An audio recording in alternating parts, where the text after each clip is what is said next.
Hello and thank you for joining me. Behind me here we have this fantastic 3-bedroom semi-detached with dormer. It's also corner plot, so it's got a huge garden to the side, so on days like this you could really enjoy the sunshine. But as you enter into the property, you've got a nice driveway here. There is a detached garage just behind there with another area to park your car.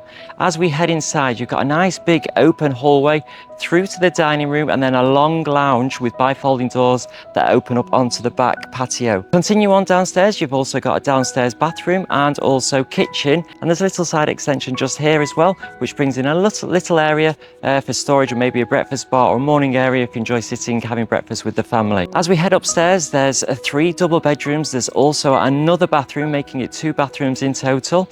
But this property really shines externally. So as you go through the bifolding doors in the lounge, you've got a lovely black tiled area, seating area. There's also a second seating area with wood decking just where that small extension is as well. So there's 2 areas, one to the back and one to the side you can sit out on. Depends where the sun is that day, I'm sure. The rest of the garden is made up by a large lawn, and again you've got loads of privacy here with all the hedges and trees at the back as well. Not overlooked at all. Come with me and I'll show you around this fantastic home on